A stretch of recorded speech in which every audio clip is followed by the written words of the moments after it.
এবার আমার খুব রাগ হলো। মা হয়েছে বলে কি যা খুশি তাই বলতে পারবে? আমি কিছু বলে ওঠার আগেই ডাক্তার কৃত্রিম রাগ নিয়ে বললেন, ও কি রেহানা, এমন বলছে কেন? ও তোমার মেয়ে, শত খারাপ হলেও সে তোমারই মেয়ে, এটা তোমার মাথায় রাখতে হবে। এই প্রথম ডাক্তারকে আমার ভালো লাগলো। মা কিছুক্ষণ চুপ থেকে খপ করে ডাক্তারের হাত দুটো ধরে বলল, ডাক্তার আপনাকে একটা কথা বলি, প্লিজ মাইন্ড করবেন না। আমি খুব বিপদে পড়ে আপনার কাছে এসেছি।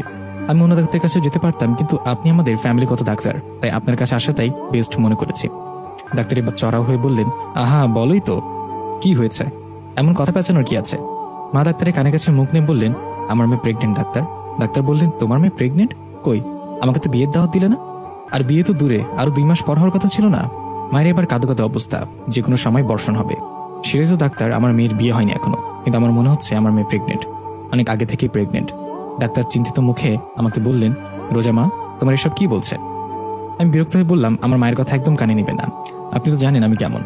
আমার কয়েকদিন ধরে খুব বমি হচ্ছে, তাই আমার মা ভাবছে আমি প্রেগনেন্ট। আমি মায়ের দিকে নজর দিতে দেখতে পেলাম মা আমার দিকে রক্ত চক্ষু নিয়ে তাকিয়ে আছে, মনে হচ্ছে এখনই গিলে খাবে আমায়। যা হোক, আমি চলে গেলাম চেক আপ রুমে। ডাক্তার বেশ কয়েকবার ধীরে সুস্থে চেক আপ করলেন। বেশ কয়েক মিনিট বসে থাকার পর রিপোর্ট আসলো আমাদের হাতে। ডাক্তার অনবরত ঘামছে, পান খাওয়ার ফলে ঠোঁটের 2 পাশ থেকে পানের পিক কুড়িয়ে পড়ে শুকিয়ে গেছে। রিপোর্টে আমার হাতে দিতে মা রিপোর্টটা ছৌ মেরে নিয়ে গেলেন। রিপোর্টটা উল্টে পাল্টে দেখে হু হু করে কেঁদে দিলেন মা। আমি তাড়াতাড়ি রিপোর্ট নিয়ে তাতে চোখ বোলাতে লাগলাম। আমি তাজ্জব বনে গেলাম। ডাক্তার এবার আমার মাকে বললেন, রেহানা